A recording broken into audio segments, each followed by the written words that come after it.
Yeah, it's an amusing thing in some ways to wake up to. It's just so gratifying to watch somebody wallowing in the mess they've made for themselves. Yeah.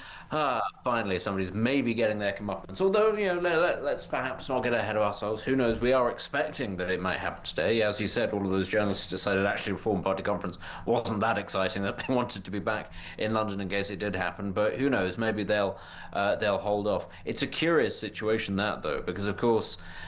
First and foremost, actually, Keir Starmer probably doesn't want right now the headache of losing his deputy prime minister or housing minister, because there's a very real chance he might have to sack his chancellor in a couple Well, of that's right. months' time. But this is his going to be his forever failing because he doesn't have the strength to sack people when he should have sacked them. I mean, he should have sacked her as soon as she came out and actually admitted that she hadn't paid the money that she owed because he had been out there busy sort of defending her along with various other colleagues of his. And they're so slippery and so ghastly that the longer she hangs around, the worse it looks for him.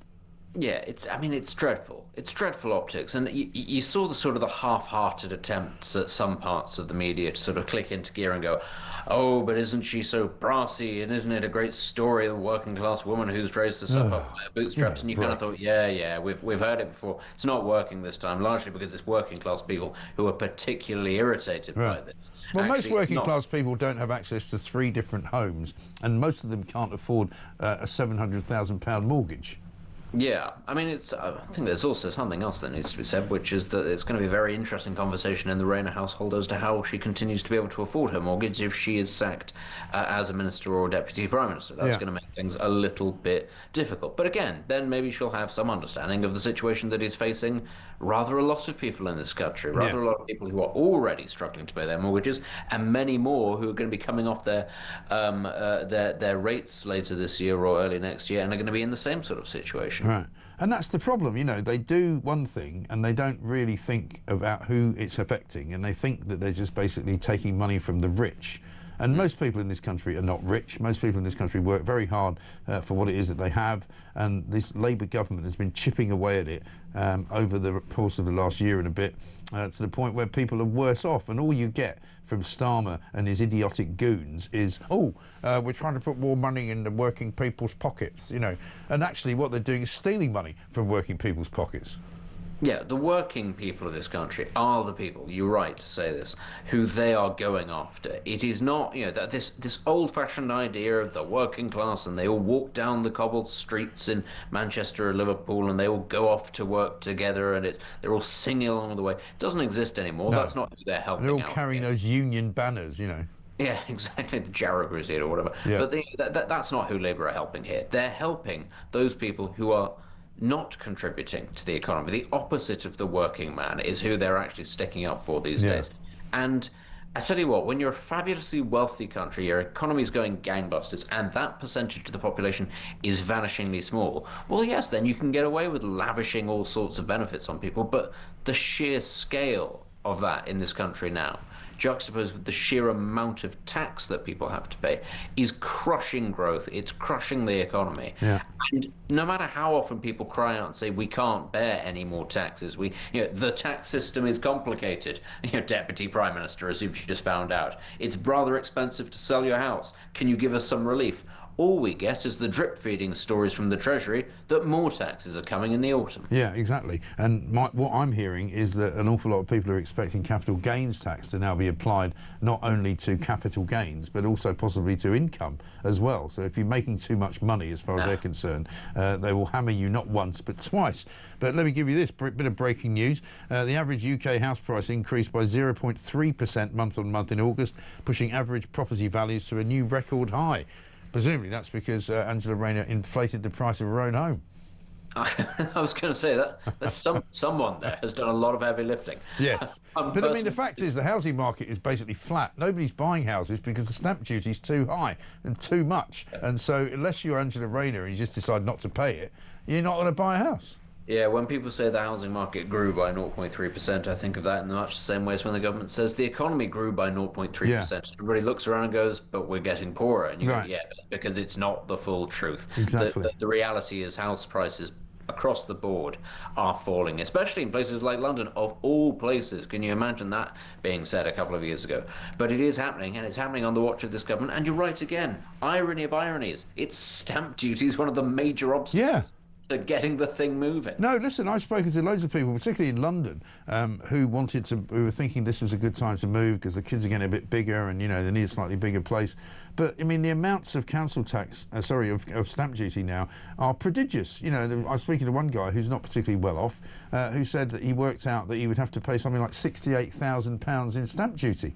And he's like, I'm just not doing it. So I'm not moving. So I'm not stimulating the economy. So I'm not getting a new kitchen. So I'm not getting a new bathroom. I'm not buying new white goods. So the whole economy suffers as a result of their useless dead hand economically, because Rachel Reeves doesn't know what the hell she's doing. But the really horrific aspect of all of this is if Keir Starmer does sack her if he sacks her as housing minister, fine, nobody's really going to notice. But you can't sack her as housing minister and then keep her on as deputy prime minister. You probably have to get rid of her as right. But apparently you can't sack her as deputy prime minister. She has to resign because apparently it's an elected position. Exactly, and then that's what I'm getting at. You've then got the prospect of a deputy leadership election, and if people thought things were already bad in this particular government, right now that party has already decided to swing to the left. It's going to stop the government from cutting spending on benefits and things like that. Jeremy Corbyn and Zara Sultana have set up their travelling circus. Zach Polanski has become. Have they got a name for it yet? Who knows? But please, people, again, write in if you've got a better one. Your party, my party, their party, they party, it, whatever the pronouns this party decides to use, let us know. But also Zach Polanski is now leader of the Green Party, and you can see already the argument that will come from Labour MPs, which is we need to tack to the left, counterbalance reform. So if you think Angela Rayner was bad, imagine who they might end up electing as the new deputy to add to Keir Starmer's woes. It'll be somebody further left because this party is completely tin-eared. It has no idea what people want. It will think that is the best thing. Yeah, exactly right. But, this woman has clearly cut a swathe through the union movement. She's become the kind of darling of the left. She's been untouchable. The last time Keir Starmer tried to fire her, she ended up with a better job because he just couldn't do it. He didn't have the cojones to do it. She was investigated by Manchester Police, if you remember, some time ago about the two houses that she somehow managed to acquire, despite the fact that one of them was a council house and so was the other one. And you kind of go in, this woman has got form for having what might be described, I would say generously, as a very complicated financial network surrounding somebody who claims to be working class. Yeah, it's... I tell you what, it's always irritated me for a very long time, actually, how she is almost, if you'll pardon the word, fetishized in Westminster by lots of middle-class left-wing journalists who think that this is what the working class looks like. Right. This is what working class... Yeah, it's all, white sunglasses and green flares. It is. Yeah, and that she's a good old laugh and she's great down the pub and actually, she's upbeat and optimistic and, she speaks her mind and that this is what working people like, don't you know? And the reality is, for a very long time, her and another Labour MP, who I won't necessarily get into because, her time will almost certainly come, but these two have been sort of held up as examples of what working England is. And it's not true. For so long, people have looked at her in working class communities and thought that she is, gauche, that she is gobby, that she is a bad example for them. And I think that this idea of being slightly on the make, slightly on the take, is actually, it reflects badly on people from those communities. Right. They would be embarrassed by this, and embarrassed, frankly, that even now, that line about how she represents the working class is some sort of reason as to why she should be let off. Yeah, and I mean, if she does represent the working class, what she's basically saying is the working class spend most of their time trying to cheat and lie their way through life. Which they don't do, actually. They're generally very, very honest and hardworking, and I speak to people on a regular basis who ring into the show and leave voice notes and say, I'm out driving, I'll be working for 12 hours today, I'm sick to death of paying all the tax that I pay, but I haven't really got any choice. That's not her. That's not her story. Her story is somebody who has taken every possible advantage of the position that she's been in and has basically strong-armed her way to the top of the Labour Party with the support of the Unite Union, and now she thinks she's untouchable. Well, guess what? She's not. Exactly. And, this This downfall, yeah, I was going to say, it's not necessarily been a long time coming, but there's been something that's going to happen to this government for a very long time, and this could well be that first domino. We've had all the hilarious stories about, the corruption minister charged with Yeah. corruption fraud, the homelessness minister making people Yeah. homeless, all that sort of thing.